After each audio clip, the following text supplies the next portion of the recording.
그들이 떠나매 예수께서 무리에게 요한에 대하여 말씀하시되 너희가 무엇을 보려고 광야에 나갔더냐? 바람에 흔들리는 갈대냐? 그러면 너희가 무엇을 보려고 나갔더냐? 부드러운 옷 입은 사람이냐? 부드러운 옷을 입은 사람은 왕궁에 있느니라. 그러면 너희가 어찌하여 나갔더냐? 선지자를 보기 위함이었더냐? 옳도다. 내가 너희에게 이르노니 선지자보다 더 나은 자니라. 기록된 바 보라, 내가 내 사자를 내 앞에 보내노니 그가 내 길을 내 앞에 준비하리라 하신 것이 이 사람에 대한 말씀이니라. 내가 진실로 너희에게 말하노니 여자가 낳은 자 중에 세례 요한보다 큰 이가 일어남이 없도다. 그러나 천국에서는 극히 작은 자라도 그보다 크니라. 세례 요한의 때부터 지금까지 천국은 침노를 당하나니 침노하는 자는 빼앗느니라. 모든 선지자와 율법이 예언한 것은 요한까지니 만일 너희가 즐겨 받을진대 오리라 한 엘리야가 곧 이 사람이니라. 귀 있는 자는 들을지어다. 아멘. 하나님의 말씀입니다. 하나님께 감사합니다.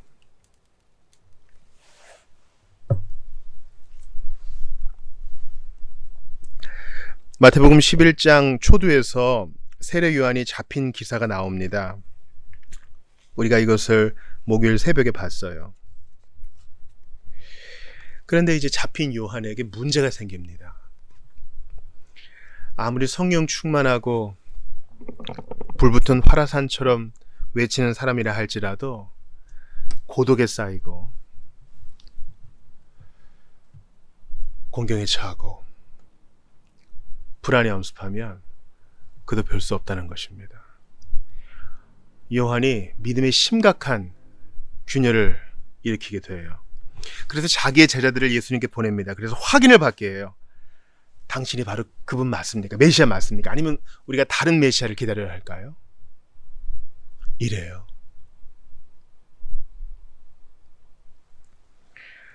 우리가 오늘 살펴보고 싶은 것이 바로 그것입니다. 여기에 대해서 예수님은 구약의 증거가 나에게서 이루어지지 않았느냐라는 증거를 대어주시면서 누구든지 나로 말미암아 실족하지 않는 자가 복이 있다 이렇게 말씀하십니다.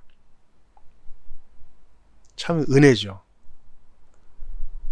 너는 내 앞에서 네가 내게 세례 줄 때 성령께서 강림하시는 것 본 사람 아니냐 너. 그 영광의 현장을 본 사람으로서 너 그럴 수 있니? 예수님 그러지 않고요. 오히려 부드럽게 책망하시며 넘치는 증거를 주세요. 이거 주일에도 볼 건데요. 넘치는 증거. 우리 하나님이 우리를 대우하시는 방식이세요. 꽥 소리를 지를 수 있는데 오히려 가르치시고 권면하시고 기다려주셔요. 7절을 보니까 그들이 떠나매, 이 그들이라 하면 세례 요한이 보낸 세례 요한의 제자들일 거예요. 그들이 떠나고 이제 예수님과 제자들만 남았어요. 그럼 편하잖아요. 스스럼 없이 말할 수 있는 자잖아요. 그때 예수님이 우리처럼 본심을 드러낼 수 있지 않을까요? 물론 예수님은 죄를 짓는 분이 아니시니까 우리 같으면 좀 편할 때 남의 욕도 좀 하고 험담도 하잖아요. 같이 우리끼리만 있어서 하는 얘기인데 세례 요한 그러면 안 돼. 내가 사춘이라서 그동안 얘기 안 했는데 그러면 안 돼. 야, 사람이 어떻게 그러냐? 응? 예수님 그러지 않았어요. 여러분 이거 본으로 삼으세요. 오늘의 설교의 대지이자 주제예요. 오늘 기도회에 있다 우리가 붙들 말씀이 이거라고요. 예수님은요. 세례 요한의 제자가 간 다음에도 제자들에게 확증하세요. 그리고 그들을 둘러싼 무리에게 말씀하십니다. 너희가 무엇을 보려고 광야에 나갔더냐? 바람에 흔들리는 갈대냐? 나 같으면요. 여러분 죄에 빠지고 자주 넘어지는 나는요. 이때다. 기회를 잡을 것 같아요. 여러분이 그렇게 존경에 맞지 않던 세례 요한이 옥에 갇혔는데 그만 자기가 전한 말씀을 몸으로 확증하지 못하고 그만 넘어졌네요. 아, 참 안타깝습니다. 하면서 반대급부로 내가 좀 높아지는 걸 나는 바랬을 것 같아요. 솔직한 제 마음은 그래요. 우린 그래요. 아유, 어떻게 하면서 속으로 키득대요. 예수님은 오히려 편할 수 있는 그 자리, 제자들과 자기를 추종하는 무리들이 있는 바로 그 자리에서 오히려 요한을 높여주세요. 요한의 의심과 절망과 이런 거에 대해서는 이런 방구하지 않으세요. 참 예수님 좋은 분이세요, 여러분. 좋은 분이라고요. 예수를 안 믿을 이유가 없어요. 그분을 의지하지 않을 이유가 없어요. 예수님 너무 좋으신 분이에요. 우리는 다른 사람 흠집내기 좋아하는데요. 오히려 그들을 칭찬하는 것이 신자의 의무입니다. 적극적으로 다른 신자를 칭찬할 때 질투심이 사라지고 악의가 없어집니다.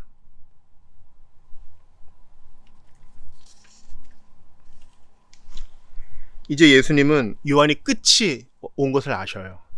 요한은 자기의 사명을 마쳤습니다. 자기의 증거를 마쳤다는 거예요. 그래서 요한에 대해서 확증하셔요. 들어보세요. 너희가 뭐 보려고 광야에 나갔더냐? 그 광야에는 세례 요한이 외치고 있었으니까요. 세례 요한의 메시지를 들으러 그들이 갔을 텐데 바람에 흔들리는 갈대냐? 그러면 너희가 무엇 보려고 나갔더냐? 부드러운 옷 입은 사람이냐? 너희는 갈대 보러 간 것도 아니야. 너 왕궁에 있을 법한 부드러운 옷 입은 사람 본 것도 걸어간 것도 아니야. 거긴 광야니까.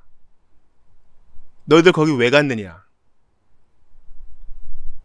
선지자를 보기 위함이었더냐? 맞아. 옳도다.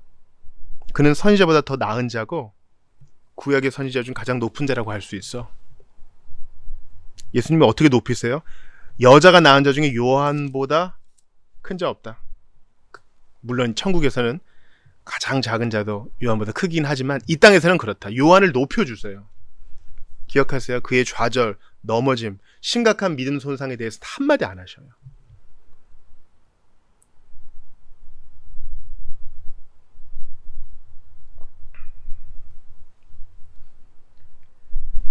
칭찬하시는 그리스도, 이것을 마음에 새기세요. 예수님은 칭찬하시는 분이시다.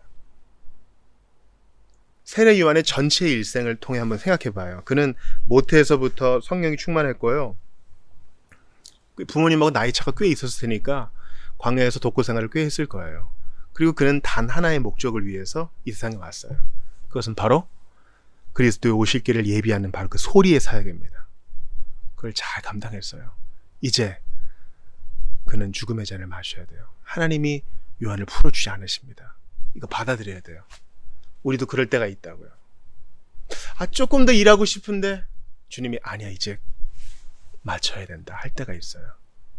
젊을 때는 기회가 무궁무진할 것 같은데 주님께서 이제 정리해라 할 때가 온다고요. 내가 더 있고 싶다 그래서 있을 수 있는 것도 아니에요. 더 하고 싶다 그래서 할 수 있는 것도 아니에요. 주심이 휘슬을 불면 경기는 끝납니다. 주님께서 이제 오너라 하면 가야 됩니다. 또 우리가 살아있는 동안 주님이 재림하시면 우리 내려놔야 됩니다. 근데 주님은 어떤 분이시라고요? 칭찬하시는 분이다. 뭐에 대해서?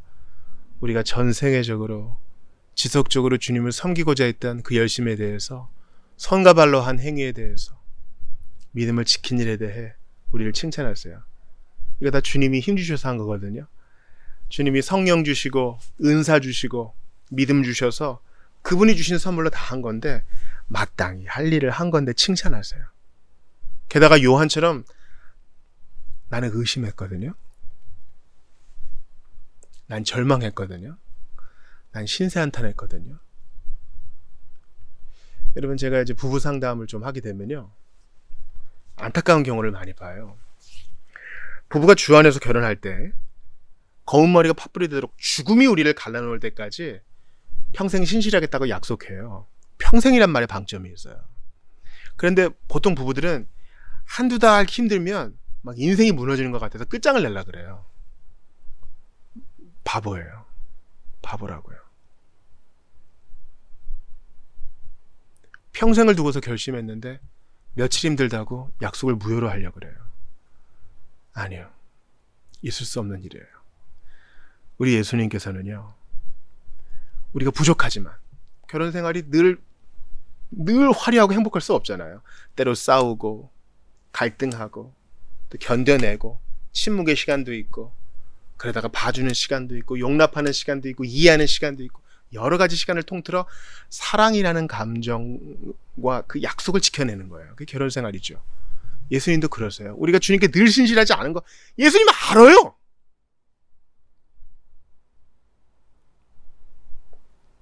우리 마음이 얼마나 우상공장인지 예수님 아신다고요. 그래, 그거 알고 구원하신 거예요. 그래도 구원하신 거라고요. 이쯤 되면은 한 요런 모양이 나와야 되는데 아직 부족해. 아직 세상이 좋고 옛날 모습으로 노는 게 좀 그립고 한번 좀 허랑방탕해져 보고 싶고 남들이 꿈꾸는 거 나도 좀 욕심내고 싶고 늘 일편단심이지 않아요? 주를 향한 마음이. 여러분도 그러셔요? 전 그래요. 그래서 괴롭다고요. 이렇게 살아도 되나 괴로워요. 주님께 꾸중 들을까? 주님께 슬픔을 드렸을까? 괴롭고요. 더 해야 되는데 나를 불러주신 분께 죄스러운 마음이 있어요. 근데 주님은 뭐 하신다고요? 칭찬하세요. 둘러선 무리와 제 아들을 향해서 요한 그럴 줄 몰랐다. 한마디를 안 했어요. 한마디를 안 하신다고요.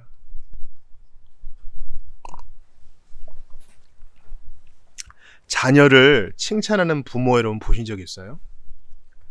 그 자녀가 뭐 어린아이든지 뭐 늙었든지 상관없어요. 자녀를 칭찬하는 부모는요, 남에게 자녀 자랑할 때 한두 끝도 없이 합니다.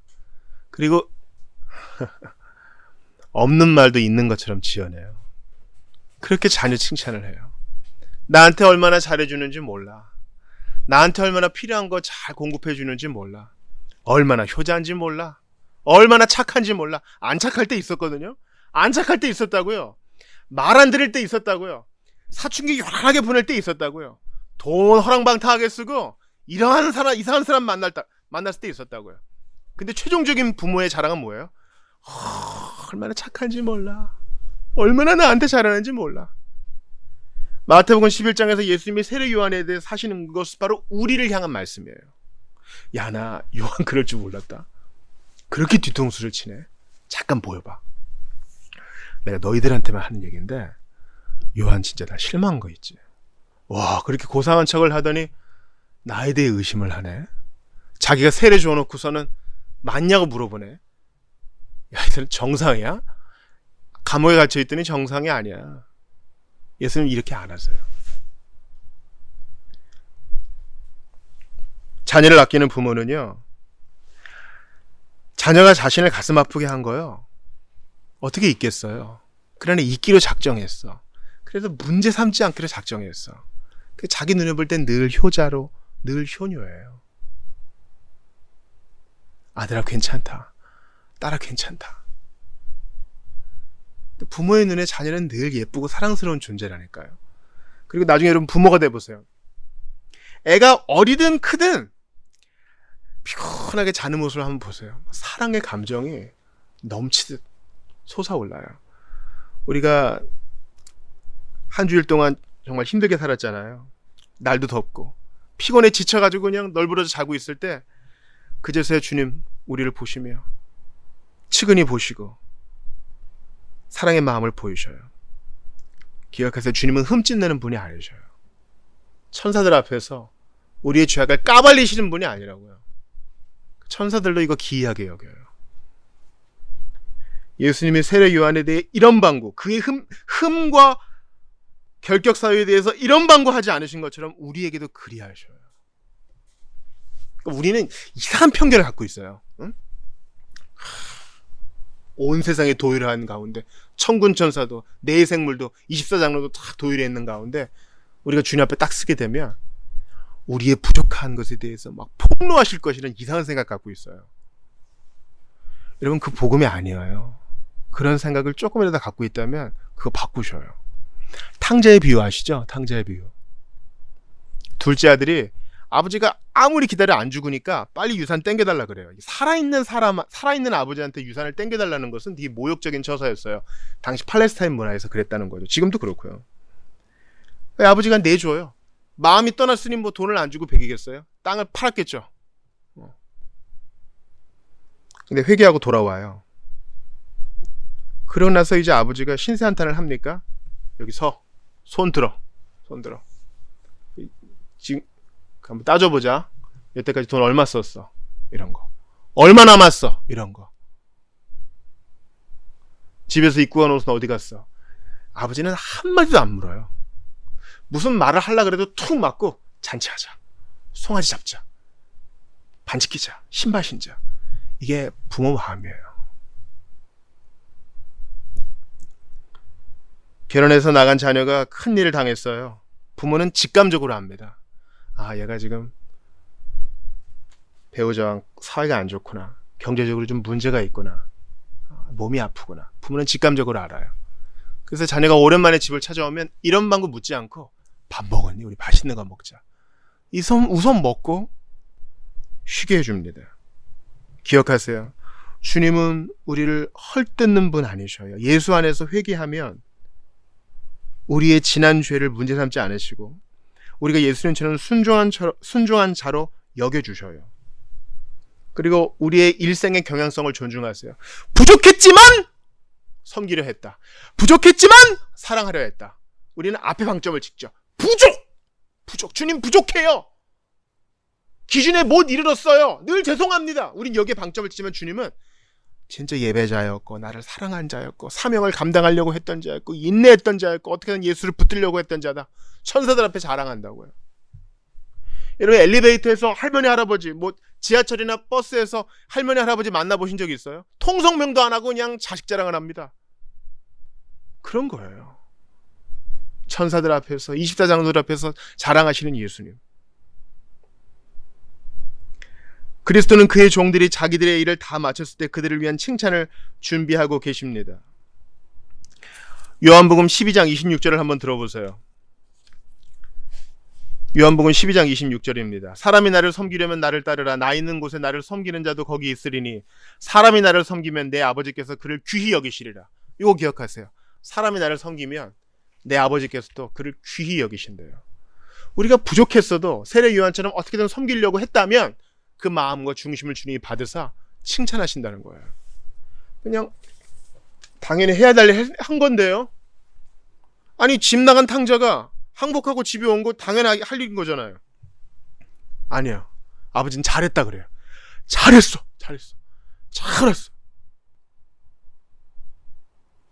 우리가 은혜와 복음에 대해서 정말 재조정을 해야 됩니다. 아이가 태어나면요 부모는 작은 거예요. 할머니 할아버지는 작은 거에 감동해요. 애가 트름을 하는 거예요. 막 잘한다 그러고 조금이라도 걸으려고 움직이면 더 잘한다 그러고 뭐 좀 말귀를 알아듣는 것 같으면 얘 좀 천재성이 있다 그러고 사랑의 눈이 먼 거예요. 우리 주님은 예수 안에서 우리를 그렇게 보십니다. 근데 우리는요 스스로를 종으로 범죄자로 부족한 놈으로만 여겨요. 이건 복음의 시각이 아닙니다. 조금 더 노력해봐 그러면 천국에 갈지도 몰라. 이거는 복음이 아니에요.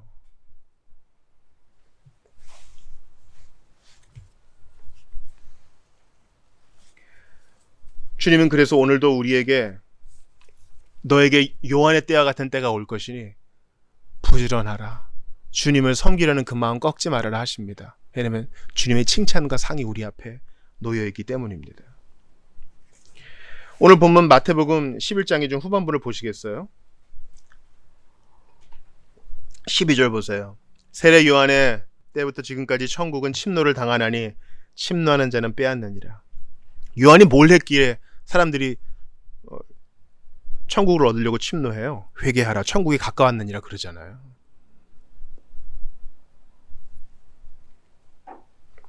누가복음 16장 16절에서는 이 말씀을 이렇게 얘기합니다. 율법과 선지자는 요한의 때까지요. 그 후로부터는 하나님의 나라의 복음이 전파되어 사람마다 그리로 침입한다. 이 복음을 들은 자는요 가만히 있을 수 없어요. 열렬히 회개하고 주님을 믿음으로 앞으로 달려나가요. 여러분 사랑이란 것은 더 사랑하든가 더 사랑하지 않고 미워하든가가 있을 뿐이지 가만히 있는 사랑은 없어요. 하나님 나라도 마찬가지예요. 주님의 나라를 향하여 더 열렬히 진보하든가 아니면 믿지 않는 상태로 그냥 퇴보하든가가 있지 가만히 있는 건 없다고요. 복음을 들은 사람은 가만히 있을 수 없어요. 우리가 좀 괴로움을 느끼고 주님에 대하여 죄스러운 마음을 갖고 있는 것도 이 천국은 침입하는 거, 침노하는 거, 열정적인 그 마음이 우리에게 있기 때문입니다. 하나님께 더 잘하고 싶은 거예요. 사명을 더 잘 감당하고 싶은 거예요. 만일 너희가 진료받을진대 오리라 한 엘리야가 곧 이 사람이니라. 예수님은 세례 요한의 손을 들어주세요. 말라기 선지자가 말한 오리라 한 그 엘리야의 심령과 능력으로 나의 올 길을 예비한 자가 바로 이 사람이다. 주님은 깨달음보다 호기심을 충족시키기 위해 광야를 가는 사람들에게 세례 요한을 증거하시며 그를 높이십니다. 여러분, 우리 한번 우리 마음을 돌아봅시다. 우리 되게 복잡한 마음을 갖고 있었잖아요. 그러나 그 중심에 하나님을 영화롭게 하고 좋은 것 얻으려는 욕망이 있다면 안심하세요. 여러분, 제가 한번 환상을 한번 깨드릴게요. 모든 신자가 다 호상, 아름다운 죽음을 겪는 건 아니에요, 여러분. 꼭 그렇지만도 않아요.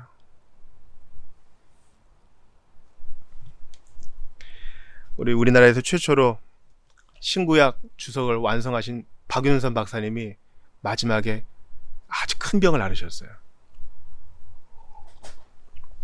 병원에 입원하셔서 하는 말씀이 너무 아프니까 그러셨다는 거예요. 평생을 주님을 섬겼는데 이렇게 나를 아프게 하신다. 여러분, 사람이 연약해지면 별말 다 하는 거예요. 그렇지 않습니까? 우리 세례 요한처럼 연약해질 수 있어요. 오시리라 한 그분이 당신 맞습니까? 아니면 다른 사람 기다려야 됩니까? 예수에 대한 믿음이 흔들리는 거잖아요. 이것 때문에 주님이 야, 실망했어. 난 너랑 끝이야. 흥하지 않으신다는 거예요. 우리나라에 내한한 19세기 후반에 내한 선교사들도 비참한 최후를 맞으신 분이 있어요. 인간적 기준으로 볼 때. 주님 오십니다. 찬송하며 숨을 탁 이렇게 넘어간 사람 별로 없어요. 별로 없다고요.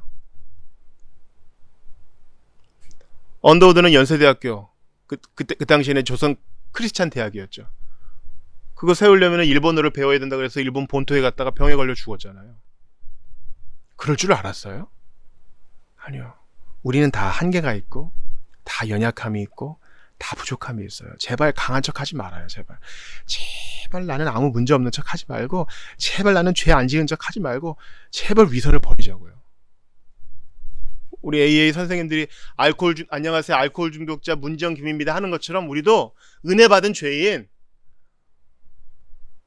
은혜로 하나님 자녀가 된, 그러나 지금도 죄를 가끔 짓는 누구누구입니다. 이렇게 소개할 수 있어야 되겠어요. 세례 요한의 의심일랑 문제 삼지 않으시고, 세례 요한은 어떤 사람인지 아냐? 여인이 낳은 자 중에 가장 큰 자야.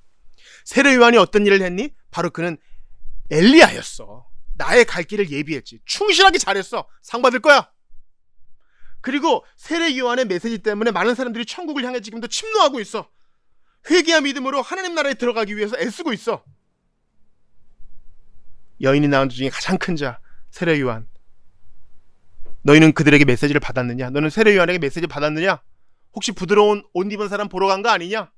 뭐 구경하러 갔느냐? 선지자 보러 갔지? 내 선지자 메시지 듣고 회개했느냐? 주님이 그 말씀을 하시는 거예요. 우리 편을 들어줘요. 찬송가 중에 이런 가사 있어요. 내게 화를 주지 않고 오늘 보호하시며. 물론 무조건 공포만 주는 하나님, 이것도 잘못된 개념이에요. 또 무조건 오냐 하는 하나님, 그것도 성경적이지 않아요. 주님은 우리가 분명히 우리의 죄를 직시하고 회개하고 믿음으로 반응했다면 그것이 아주 여린 믿음이라 할지라도 오케이, 받아주셔요. 오늘 아이 얘기가 많이 나오는데요, 아기가 처음 태어나면 하나님 마음을 정말 조금이라도 더 이해하게 돼요. 얘는 우리 집을 위해 하는 게 없어요. 솔직히 이런 한 장 벌어오는 게 없어요. 아이는요, 성인이 될 때까지 엄청 소비만 해야 됩니다. 그렇지 않아요? 가정 경제에는 일도 도움을 못 줘요. 얘가 이제 어릴 때는 모유 먹다가 이유식 바뀌면 돈 많이 들겠죠. 이제 어린이집이라도 가게 되면 이제 교육비가 들어갑니다. 그렇게 좀 쓸만하면은 이제 학원도 보내야 되고요.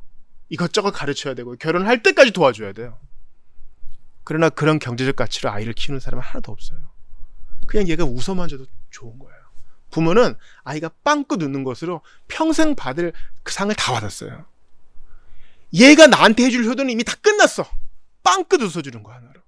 마찬가지로 우리가 주님을 위해 하면 뭘 하겠어요? 온 우주가 그분의 것인데 우리가 그분에게 제 덕 좀 보세요 할 수 있겠어요? 주님은 그거 필요 없어. 우리가 피를 흘리며 순교한다 해도 야, 그 피 맛이 좋더라, 이런 주님이 아니셔요. 그냥 예수 그리스도를 믿고 그리스도 안에 있는 우리, 그리스도와 연합하여 하나님께 의지하는 우리를 그냥 받으시고 기뻐하셔요. 그리고 그분께 맡긴 사명을 어떻게든 감당하려고 애를 쓰는 자, 그 중심을 받아주시고 칭찬하세요. 상을 주어요. 상을 준다고. 오늘 본문은요, 나 같은 사람에게 복음이에요. 난 세례 요한처럼 흔들리거든요. 난 세례 요한처럼 의심하거든요. 나는 고독할 때 신자가 생각할 수 없는 그런 것을 생각할 때가 있어요. 고독하고 우울하고 좌절에 빠지고 분노하면요, 믿음의 근간도 막 흔들어져서 나 예수 안 믿는 거 아니야? 혹시 예수 믿는다고 착한 건 아닐까? 이런 순간에도 얼마나 고마워요. 나의 구원이 나의 주관적 믿음에 있지 않고 예수께서 이루신 객관적 일들에 있다는 사실에 나는 고마워요. 그래서 예수님은 좋은 분이에요. 그래서 복음은 기쁜 소식인 거예요. 나 같은 자를 위한 기쁜 소식인 거예요. 우리 이 밤에 좀 같이 기도하겠습니다. 오늘 기도회 때 이 본문을 좀 잡았는데, 주님, 내가 진짜 복음의 정신대로 살고 있나요? 늘 주님 앞에 나는 부족한 자, 그것만 강조하고 있나요? 주님이 그래도 내 마음, 내 중심을 보시사 내 흠은 뒤로 하시고 나를 칭찬하신다는데 이게 복음이 아닌가? 세례 요한의 흠은 1도 들춰내지 않으시고 그를 높여주신 주님이 우리도 그리스도 안에서 그러셔요. 아들아 딸아, 내가 네 마음 안다. 탕자에 대해 이런 방구하지 않으신 주님이 우리에게 그렇게 하신다고요. 이 시간 복음을 복음답게 받아들이고 그리스도 안에서 안식할 수 있도록 도와달라고 주신 말씀 붙들고 같이 한번 기도하겠습니다. 같이 기도하겠습니다. 주님께 감사합니다. 주님께 감사합니다.